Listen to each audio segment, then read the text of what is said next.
Thyroid cancer എങ്ങനെ detect ചെയ്യാം എന്ന എൻ്റെ ഒരു ഷോർട്ട് വീഡിയോയുടെ താഴെ വന്ന 2-3 സംശയങ്ങളൊന്ന് വായിക്കട്ടെ. ഡോക്ടറെ, ഇതിനായിട്ട് എന്ത് ടെസ്റ്റുകളാണ് ചെയ്യേണ്ടത്? ഏത് സ്പെഷ്യലിസ്റ്റിനെ കാണിക്കണം? കഴിഞ്ഞ 29 വർഷമായിട്ട് എൻ്റെ കഴുത്തിൻ്റെ മുന്നിൽ ഒരു മുഴയുണ്ട്, ഇത് പേടിക്കേണ്ടതുണ്ടോ? ഓരോന്നോരോന്നായിട്ട് ഉത്തരം പറയാം. തൈറോയിഡ് ഗ്രന്ഥിയിലുള്ള മുഴ കണ്ടു കഴിഞ്ഞാൽ നമ്മൾ അവിടെ സ്കാനിങ് ആണ് ആദ്യം ചെയ്യേണ്ടത്. അൾട്രാസൗണ്ട് സ്കാനിങ് കഴുത്തിൻ്റെതായിട്ട് എടുക്കുക.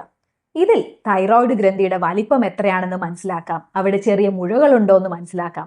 അത് മാത്രമല്ല, മുഴകളുടെ ഉള്ളിൽ കാണുന്ന കാര്യങ്ങളും ഈ സ്കാനിങ്ങിൽ നിന്ന് നമുക്ക് മനസ്സിലാക്കാം.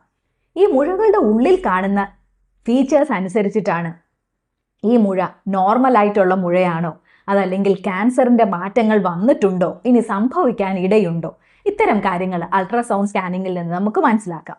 അങ്ങനെ നമ്മൾ സംശയാസ്പദമായിട്ടുള്ള മുഴകൾ കണ്ടു കഴിഞ്ഞാൽ ഇതിൽ നിന്ന് കുത്തിയെടുത്ത് പരിശോധിക്കുന്ന ഫൈൻ നീഡിൽ ആസ്പിറേഷൻ ടെസ്റ്റും ചെയ്യാം.